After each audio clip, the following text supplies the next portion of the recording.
Hello guys, what's up? So fall season na pala dito sa bansang Canada. So malamig na pero mainit pa rin yung panahon kasi after nito is mag-winter season na. So gusto ko lang i-share with regards sa nangyari ngayon kasi nag-DoorDash ako ngayon.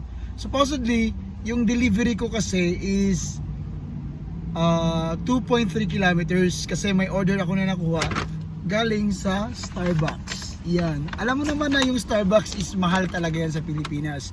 Dito rin naman, mahal din talaga yung Starbucks kasi usually nagti-Tim Hortons kami or other coffee shops dito sa bansang Canada. Dito, branded kasi yung Starbucks kaya mahal talaga.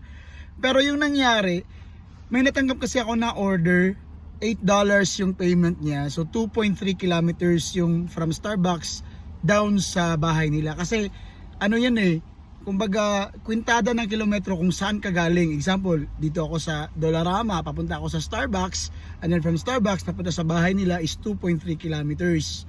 So yun, tinanggap ko siya kasi $8 din naman yun Ngayon, natanggap ko na yung order, nandun ako sa Starbucks, biglang nag-text yung customer sa akin kasi may access sila. Pag natanggap mo na yung order na yan, may access yung customer sa information mo.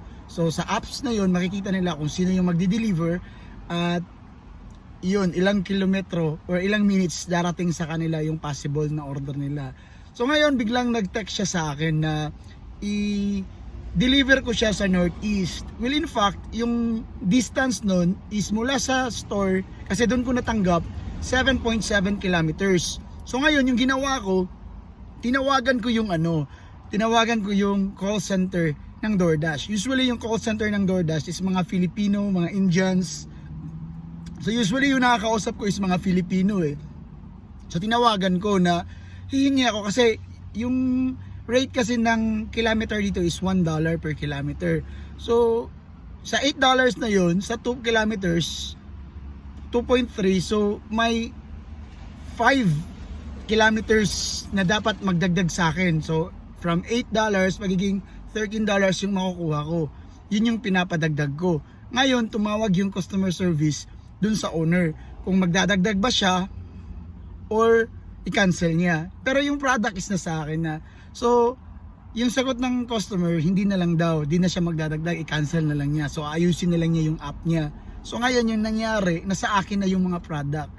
Sabi ng customer service representative, kinancel ng customer, pero full payment, makakuha ko ng $8 doon. Kasi pumunta na ako sa store And then, yung product nun, tinanong ko siya, anong gagawin ko? Sabi niya, itapon. Itatapon mo ba na Starbucks yun? So guys, libre yung araw ko. Wala nga lang food, puro drinks. Pero at least, sulit siya. Sa atin nga, ang mahal-mahal ng Starbucks, di ba? Dito pinamimigay lang. So eto yung coffee, caramel coffee. Yan, ininom ko na siya. Kasi itapon Hindi ko itatapon to, akin na lang to. Masarap, di ba? Ito yung benefit sometimes na nakukuha namin. Nakakain kami sa mga orders ng mga customers pag may mga problema. And then, eto pa guys. Kasi 3 drinks ito Yan. Mango DF Lem. Ano to? So, eto. Starbucks yan guys. So, 2. Ito yung una, ito yung pangalawa.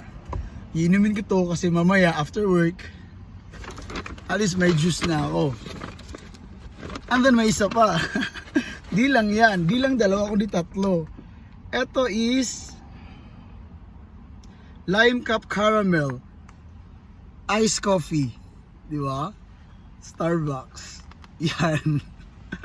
So, try to imagine na siguro yung presyo nito is nasa $30. Kung sa atin to is thousands na rin to.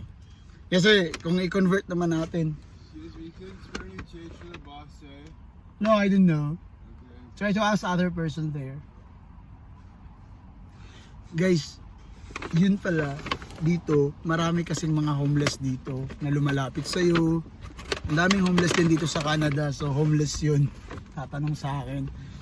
So yung lang, wag mo lang silang patulan para hindi sila harmful para sa atin or sa amin dito. So ayusin mo lang ng pagsagot.